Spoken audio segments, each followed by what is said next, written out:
Well, let's take our Bibles, please, at this time and turn to the book of Daniel and the 11th chapter. Daniel chapter 11. I'm sure we all remember those skirmishes as little kids where somebody does you dirty and you say, I'll get you for that, Timmy, or I'll get you for that, Susie. And there's kind of a code of revenge built into the human heart, isn't there? However, that little boy and that little girl grow up, and you find as adults and even at the national level, there's still that eye for an eye and that tooth for a tooth kind of a philosophy, and that's what we find here in Daniel chapter 11. We find two nations, the north and the south, basically Syria and Egypt, going at it in a time period somewhere between the 2nd and the 3rd century BC, and it's a ton of tit for tat. It's a going back and forth, kind of a feud like the Hatfields and the McCoys. And you find in each case they go back at it after a battle has been fought and won to get revenge or to wipe out some dishonor from a previous battle. It's kind of a cultural thing. And there are still some proud nations like that, kind of hot-headed nations, if you will, that have it in their culture. Now, none of that really matters so much as how this affected Israel. Because remember, this is Gabriel telling Daniel the future of his people. So the bigger picture here is how this all affected Israel or touched Israel. And the eye of heaven, I've said this many times, is on the nation of Israel.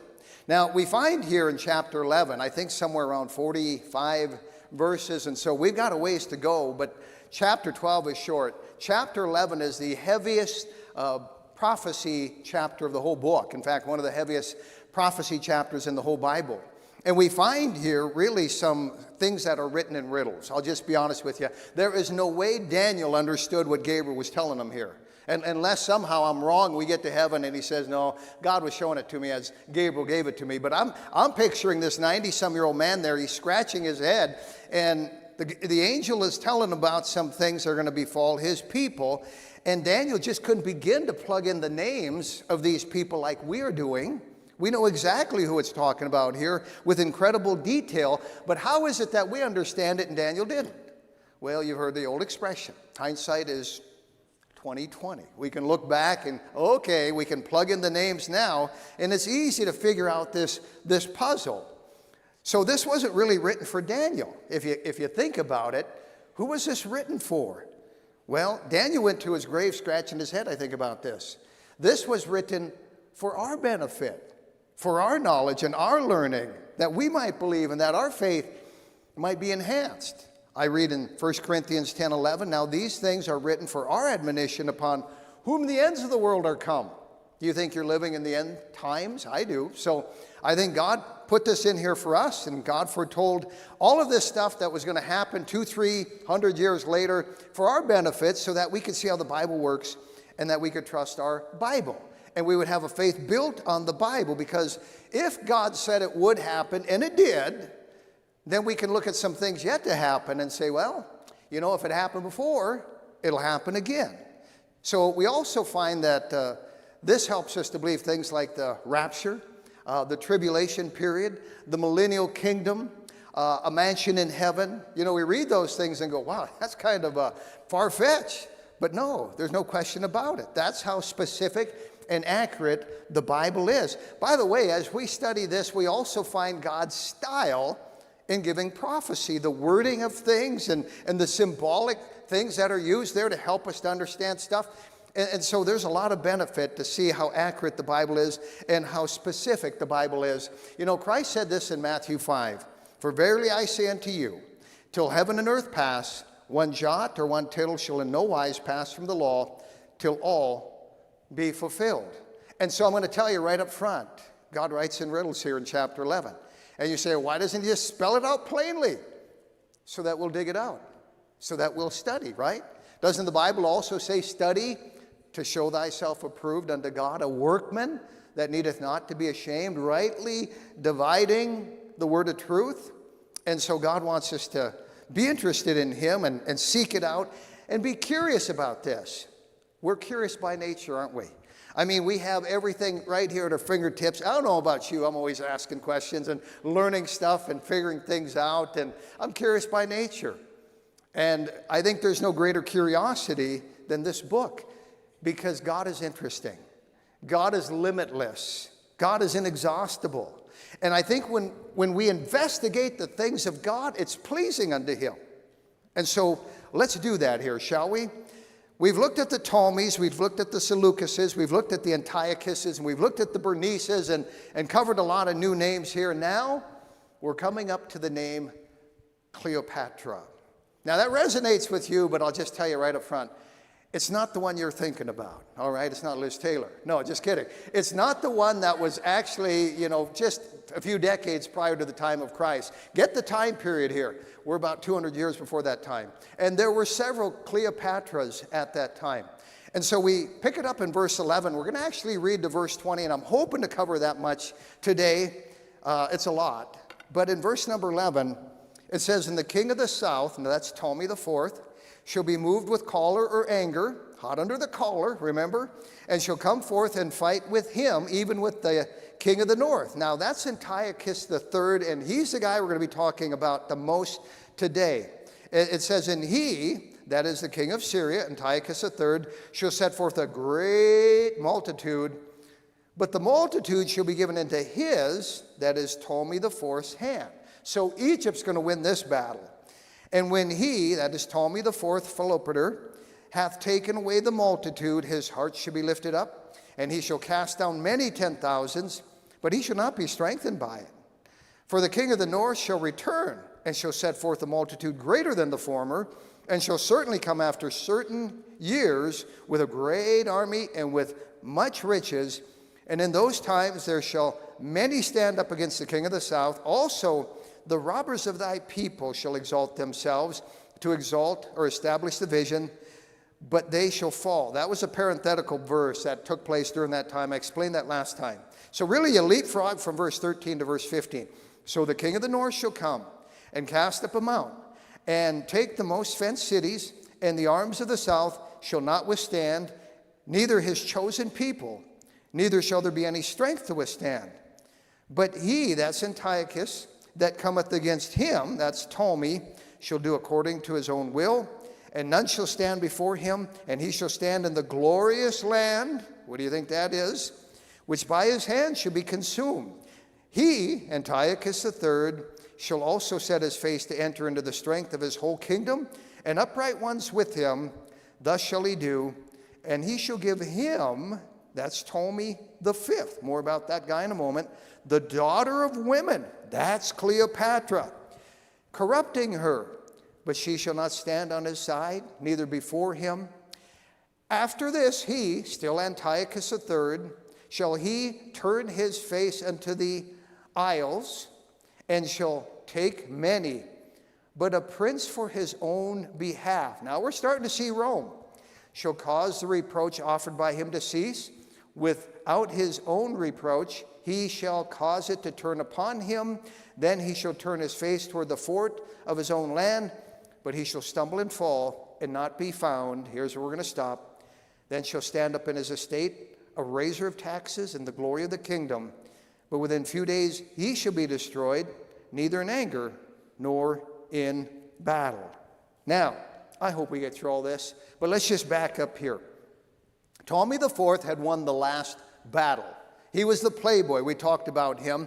And normally battles were fought outside of the capital, outside of the population, somewhere out in the wilderness, but in the vicinity of the side that's been attacked. And so you wanted to meet the army away from the citizens, away from the buildings. And if the visiting team won, could I just put it that way? They marched into the capital and they spoiled the capital. But here's Ptolemy the fourth. He wins the battle, and he should have marched into Syrian's capital. The Syrians retreated back to Syria, but Ptolemy didn't follow. Instead, notice he focused on the hostages that he had taken. Verse 12 says, "And when he," that's Ptolemy the fourth, Philopater the playboy, "hath taken away the multitude, his heart shall be lifted up, and he shall cast down many 10,000s, but he shall not be strengthened by it." What's that mean? Well, he was proud of this victory he'd won. He really didn't have any knowledge as a statistician, as a general, as a military leader. He had men that did that. He just liked the fact he had an army under his control. It was like a toy to him. And so here he is, proud of the victory and all giddy. And the Bible tells us here that something happened with the hostages, if I could call them POWs. He has them put to death. It mentions they will be cast down. He was actually an eccentric guy and a weird guy and a little bit out of it. But he wins the battle. He gets rid of the POWs. And then he goes back to Egypt, to his wine and his women and his song and his playboy life. He preferred the bottle to the battle. And that's this Ptolemy here. So he goes back to his harem in Egypt. And in verse number 12, it says he was not strengthened by this battle. And so he kind of, instead of finishes off the north, he just goes back and he parties hardy. Well, from that point on, there's peace for the next 12 years. And you know why there was peace for 12 years? Because they made a peace treaty. There was no war between Egypt and Syria for 12 years because they had this peace treaty now that they'd finally made between them. You think that would last? Has any peace treaty ever lasted? The only thing we learn from history is peace treaties don't work, never have worked, because there's war in the human heart. It's just a matter of time. We need to understand from history that those nations are going to be suspicious of each other and keep doing stuff behind the scene. You know, we have a nation right now currently under attack from Russia, right? I think we all are familiar with that war. And that war has decimated and destroyed the people of Ukraine. And sadly, this goes back to 1992. A lot of people don't realize that Ukraine signed the Lisbon Protocol, and for the next 2 years, they spent time disarming, giving away their nukes. Before that time, they were the third most powerful. As far as nuclear weapons go, they had the third most nuclear weapons in the world. But when the Ukraine disarmed, the U.S. and the U.K. guaranteed protection known as the Budapest Memorandum. So in other words, if there's an issue, we're there. Well, knowing the depraved nature of human beings, the only deterrent from somebody coming after you is a bigger gun than they have. That's the bottom line. That's all we understand. It's a matter of time, and history has shown this over and over and over again. Peace treaties do not work, and America has signed plenty in the past. And we're all giddy, like, oh, we got a peace treaty here. You know, hauntingly enough, America is not really mentioned in Old Testament prophecy. And everybody says, well, what's going to happen to our nation? Well, we could be Revelation chapter 18, a nation that falls in a day, a rich nation that really made the whole world prosperous, something compared to Babylon, which was a cosmopolitan, a melting pot of various cultures like we are. Could we be Revelation 18? I don't know, but it falls in a day. And so we find a 12-year peace treaty signed between Syria and Egypt, and that brings us to verse 13. Does it work? Nope. It says, for the king of the north shall return, and shall set forth a multitude greater than the former, and shall certainly come after certain years with a great army, and with much riches. So all he does, Syria and Antiochus III, amass a bigger army than they had 12 years earlier. And they totally ignored the peace treaty. In fact, as soon as it was signed, they began training their boys. They began building up a massive arsenal, weapons and all that. They were a stubborn bunch of Arabs, and they focused on revenge. It's kind of a remember the Alamo battle cry here. Let's get them back here. So they raised their teens and preteen boys to be warriors and to go back after the Egyptian. Now, in the previous battle, it consisted of about 30,000 Syrian soldiers. But we find in verse number 13, it says, for the king of the north shall return and shall set forth a multitude greater than the former. Here's Gabriel telling Daniel, it's going to be a bigger army. This was hundreds of years beforehand. And it was a bigger multitude than before. Instead of 30,000, it was 70,000. And the way that Syria was able to amass such a huge army is they hired the army, or borrowed the army of Philip V of Macedonia. And I think we've all heard of Hessian soldiers, basically, that hire themselves out for war. And so here's Antiochus III. He's going to make sure he wins this battle. And the army of Syria descends down south, and it, on the way, plunders Israel, as always, and it spoils the Jews. In other words, gets a bunch of stuff from them. That's how they would finance the army of Philip V. And by the way, the reason that Palestine, as it's known, is always in the way of a battle, and it's such a precious, precious strip of land, little strip of land, is it joins 3 continents together. It joins Europe together, it joins Africa together, it joins Asia together. And it's no wonder everybody in the world wants it. It's valuable by the square foot, no less. And so these two armies, they continually pass through it. And we find here that Syria is headed up by Antiochus III. We've talked about him. He invades Egypt. And the year is about 203 BC. That brings us up to the timeline. Daniel is getting this prophecy prior to 500 BC, so about 300 years earlier. God's pinpointing what's going to happen. So it's 203 BC. Why that time? Why did Antiochus III in Syria determine at that time they were going to attack Egypt? Well, it was a good time to invade Egypt. Egypt was vulnerable because Ptolemy IV, remember the playboy? Ptolemy IV had died by this point, and he had left the kingdom to his son, Ptolemy V, who was 7 years old. Do we have any 7-year-olds in here today? I don't know if they're out in their own class right now. But what's the result? As a result of this, we pick it up in verse 15. So the king of the north shall come and cast up a mount and take the most fenced cities. And the arms of the south, that's Egypt, shall not withstand, neither his chosen people, neither shall there be any strength to withstand. But he, Antiochus III, that cometh against him, Ptolemy V, the boy, shall do according to his own will, and none shall stand before him. And he shall stand in the glorious land, which by his hand shall be consumed. Now, here's what happened. Instead of that battle taking place down in Egypt, the Egyptians had hold up in the Israeli cities, fenced cities. And so here they are, held up in these Jewish cities, and Syria comes down, and to get them out, they cast a mount up. And we talked about that, remember? I showed you that picture of Masada and how that battle took place. So they would make a ramp to get into a walled city, and so they cast a mount against these fenced cities, and it mentions the glorious land. So this battle, historians tell us, did take place in Israel. And the Syrians won. The Syrians took them down. And the Jews, as a result, it's this point right here, mark this point, that the Jews took sides with the Syrians.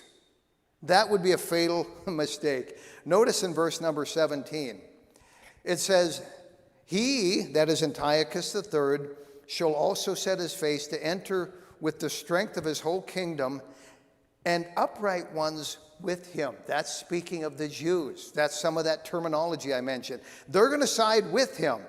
Thus shall he do, and shall give him, now we're going to talk about that in a moment, Ptolemy V, the daughter of women. So God tells us in advance, hundreds of years before, what's going to happen. You say, is that big a deal? Let me just say this. If you could foretell one day in advance what's going to happen, you would be the richest man in the world. Did you know that? If you could just tell tomorrow what's going to happen, you would be filthy rich. If you could just foretell on Sunday what's going to happen Monday, imagine the investing you could do when the bell rings at the New York Stock Exchange and Wall Street. Imagine the betting you could do in Las Vegas and the horse race track. And I'm not advising you to do all this stuff, but imagine you'd have money coming out of your ears. Nations would be flocking to you to find out what's going to happen politically next. Like I mentioned Ukraine a moment ago. Imagine if we could have foretold Pearl Harbor the day before. I mean, if you had the ability to just do it for one day in advance. So let's never get used to this. This is a big deal. This is God telling hundreds of years beforehand what's going to happen. Now, here's Antiochus III. Back to this guy. He is the dad of the Cleopatra we're going to be talking about in verse number 17. And Antiochus III, after winning this battle, he studied history. And he has seen that the seesaw battle between Egypt and Syria has been going on since the days, basically, of the kingdom splitting under Alexander the Great. So this tit-for-tat thing, basically it caused a lot of bloodshed. And so he says, you know what, it's time to figure out a different way to make peace between us. He wanted to go down in history as the Syrian king who brought this thing to a close and settled it once and for all. And so he decided, and it wasn't a good plan, it was a devious one, he decided in a plan how to do in Egypt once and for all. They had been battling back and forth. since the four-way split during the days of Alexander the Great. So there's got to be a better way. There's got to be a backdoor way, something undetected, an approach, enough bloodshed. It's not solving anything. And so on the throne of Egypt at this time, we have Ptolemy the fifth, Epimanes. He was just a kid.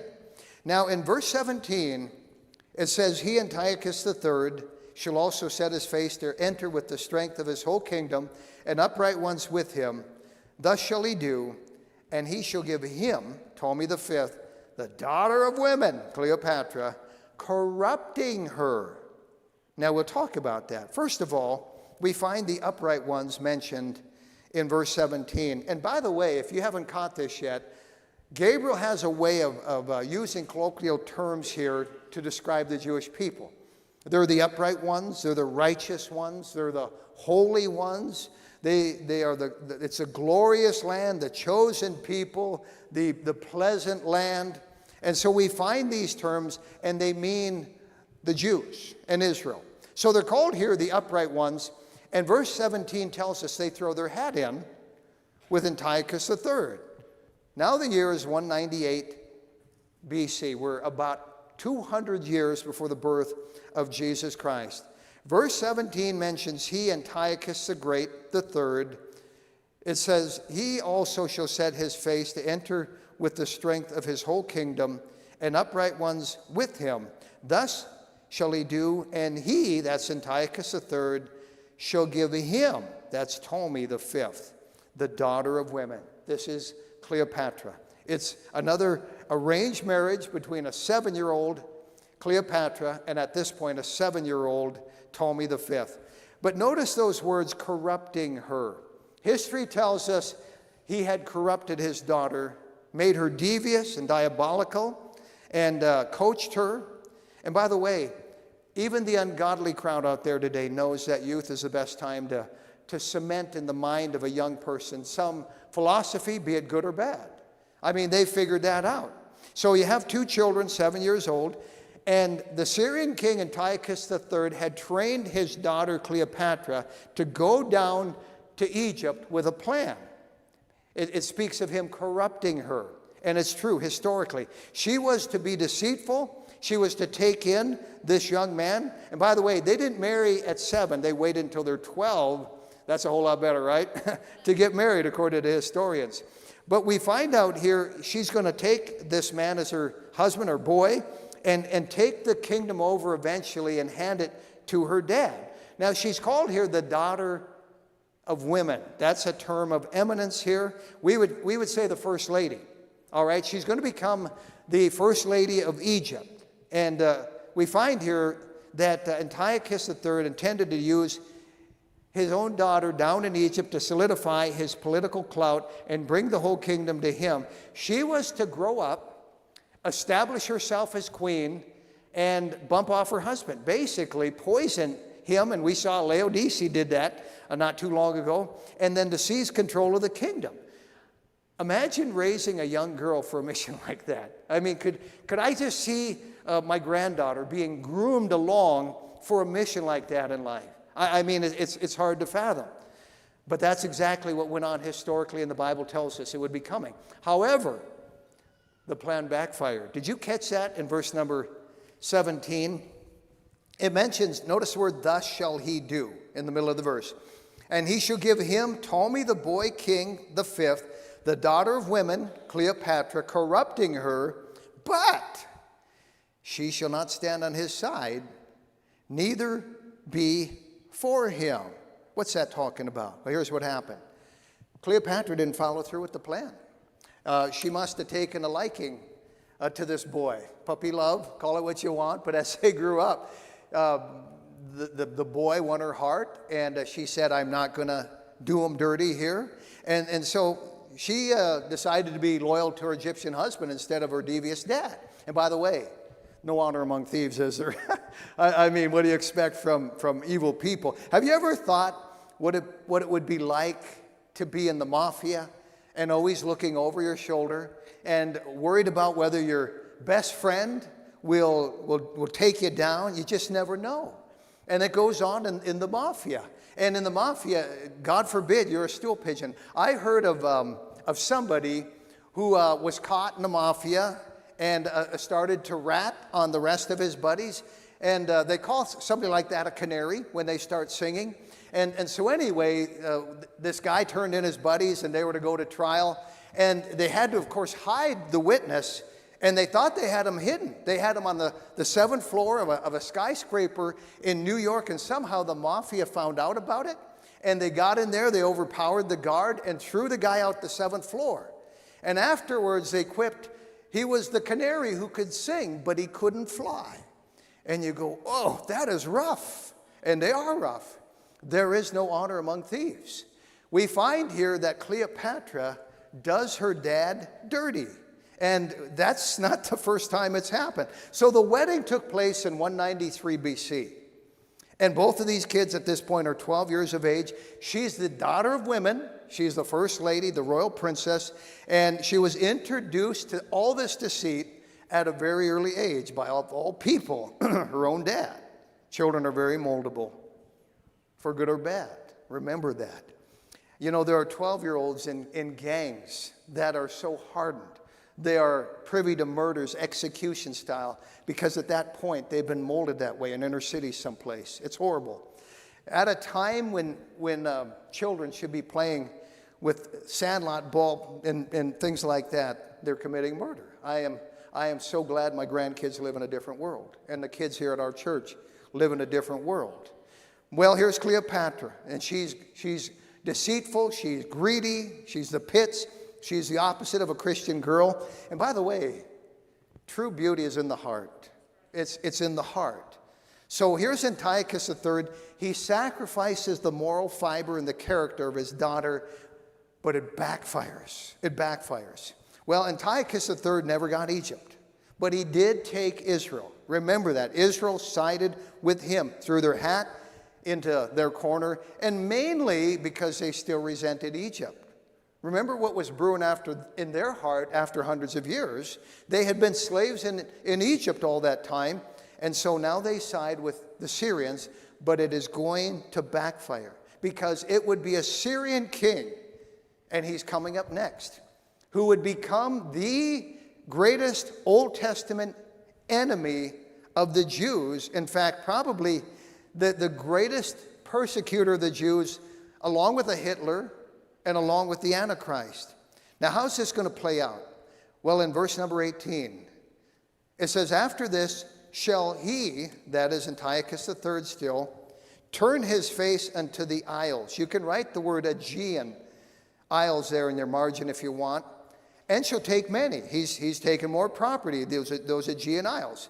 But a prince for his own behalf shall cause the reproach offered by him to cease. Without his own reproach, he shall cause it to turn upon him. So here's Antiochus III again, and he's taking some islands out there in the Aegean Sea as property, and this is all being fulfilled between 196 BC and 187 BC.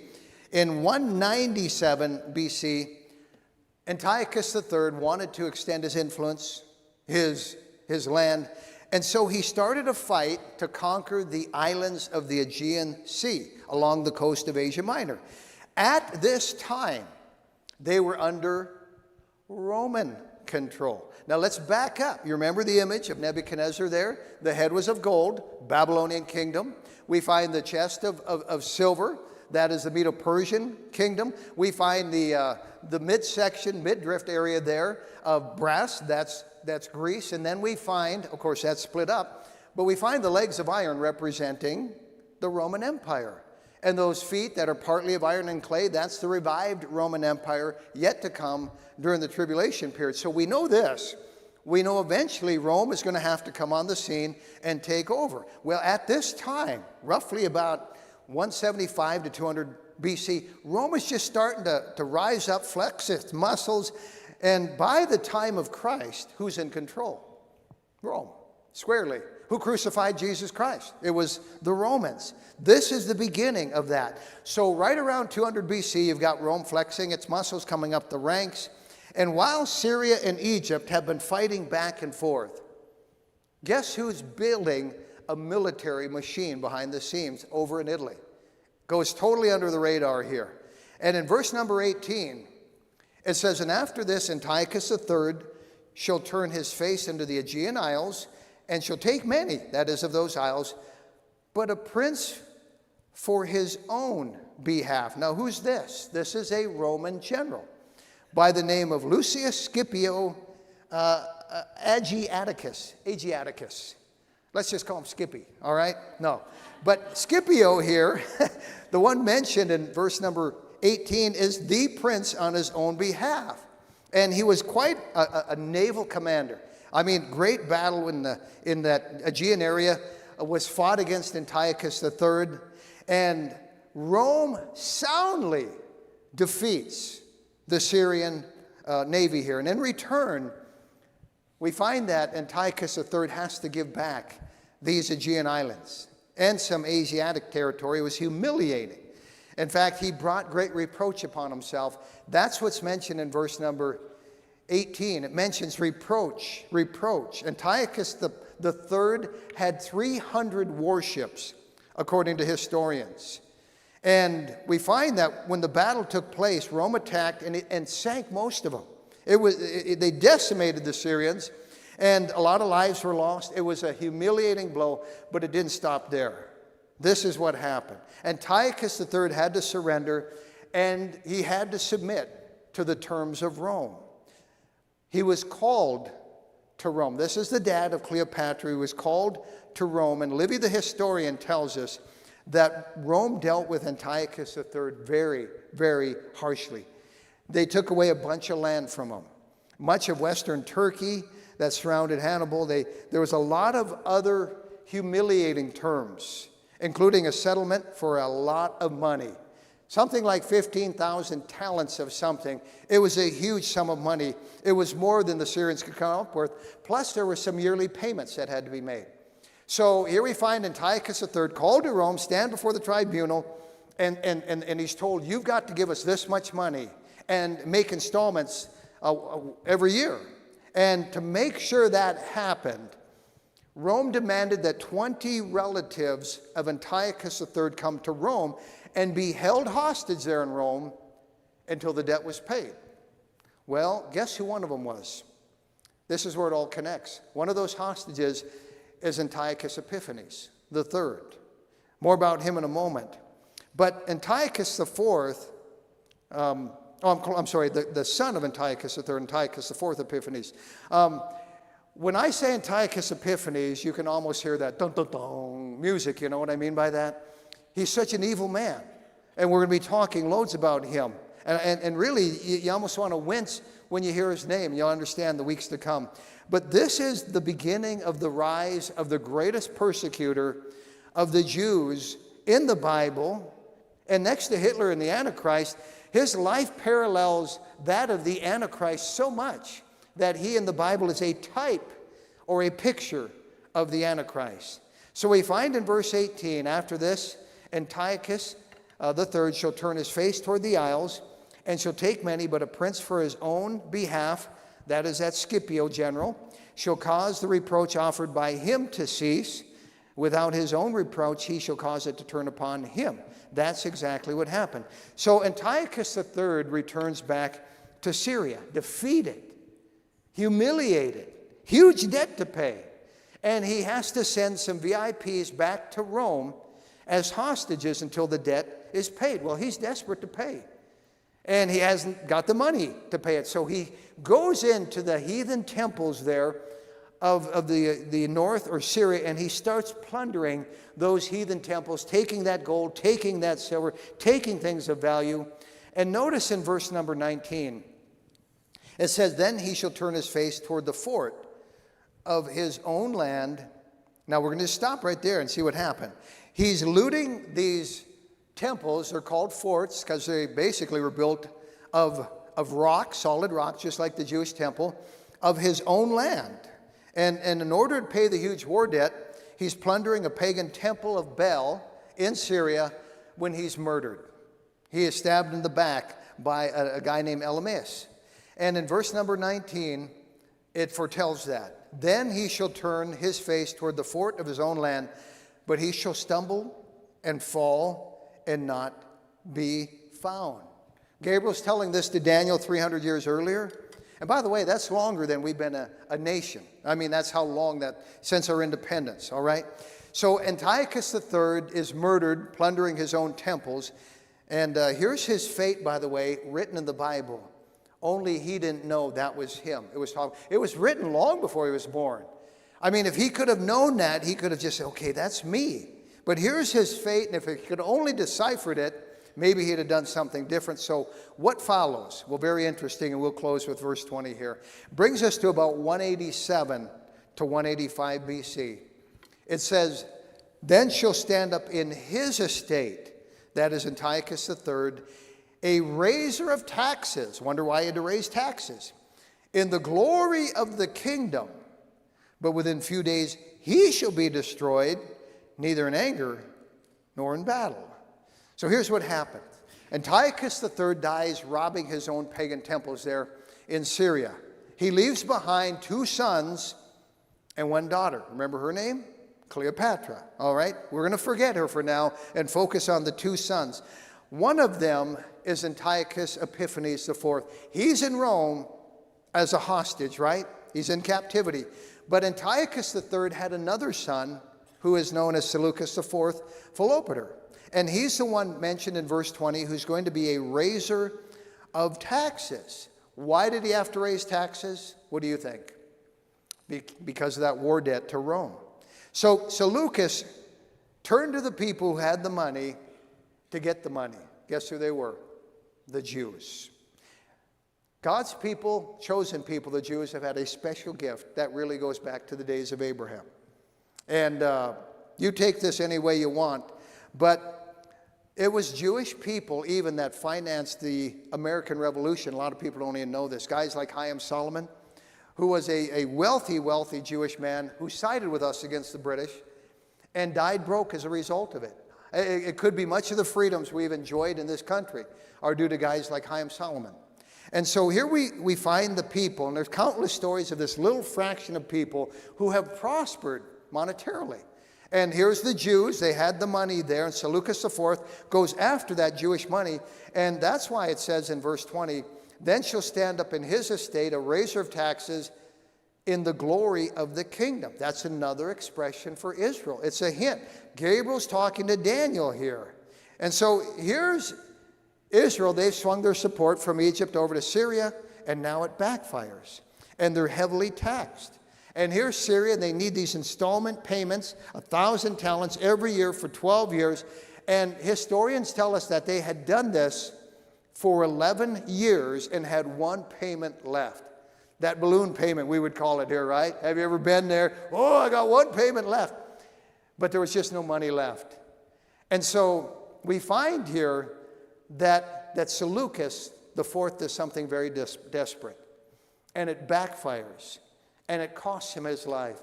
And I wish I had time to explain it to you. But we're out of time. So we'll leave you hanging here until next time. Same bat time, same bat channel. No, just kidding.